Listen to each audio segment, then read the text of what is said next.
In this culture, the rivers, we have not seen them as just water bodies. We have seen them as life-giving gods or goddesses. To a thinking mind, which can think only within the limitations of its logic, this may sound foolish or very rudimentary. While a river is a river, how is it a goddess? Such a person, if you lock him up in the room without giving water for 3 days, then if you show him a glass of water, he will bow down to that glass of water, not to the river, just a glass of water. Because what we call as water, what we call as air, what we call as food, what we call as the earth that we walk upon, these are not commodities, these are life-making material. In this culture, we never worshipped unknown gods somewhere. There's never been a god up there in India. All the gods that we worship are people who walked this geography at some time. Not somebody who lived in heaven, somebody who walked this land. Whether you take Shiva, Rama, Krishna, whatever, they all walked this land, went through trials and tribulations that every human being goes through and much more. Only thing about them is, no matter what kind of situations happen about them or around them, no matter what kind of challenges life threw at them, they did not deviate from their inner nature. They did not succeed many times. They did not miraculously achieve some great result. They failed actually in their lives, but they did not deviate from the nature of how a human being should be within himself. What was happening outside, whatever turmoils happened, what you call as Mahabharata is one great turmoil from beginning to end, all kinds of things, ending in a terrible, disastrous war. But still, one man remained untouched, actively involved, but untouched. So it is for that that we worship them, not because of their success, not because of some miraculous powers, not because they landed from heaven. They all were normal births for their mothers.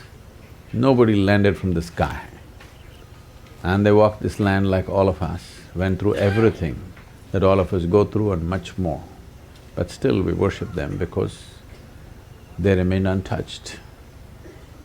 In many ways, a river represents that it doesn't matter what kind of people touch it, because of its nature of flowing, it remains pure and always there. So we never saw rivers as water bodies, we never saw rivers as just geographical happenings. We always saw them as life-making fundamentals for our life, because over 72% of our body itself is water. Over 70% of the planet itself is water. If we are looking for life, we look for a drop of water first. So having said this, the fundamental science about transcending or transforming human life is called Bhuta Shuddhi, that is cleansing of the 5 elements.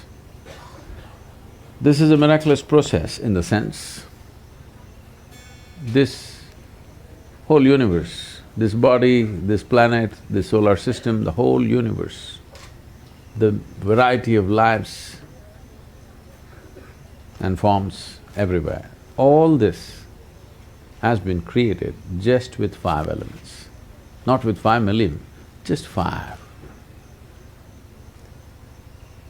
And how magically these 5 have come together in billions of ways, and one is absolutely unique compared to the other. And all of them have been made only with 5 elements. So, if one wants to transcend their own physical nature. The most fundamental and the most effective way of doing this is going through the process of Bhuta Shuddhi. The whole yogic science is an evolution out of Bhuta Shuddhi process, that is doing things with your elements. If you take charge of your elements, everything is in your realm, everything is in your control. Water is 72%, 12% is earth, 6% is air, 4% is fire, the remaining is Akash. If you take charge of these 4 elements or 5 elements for that matter, everything is in our control. One who masters 5 elements is considered master of the universe. Water is predominant because 72% is water. If we keep the waters in this body pure and good, health, well-being is simply taken care of.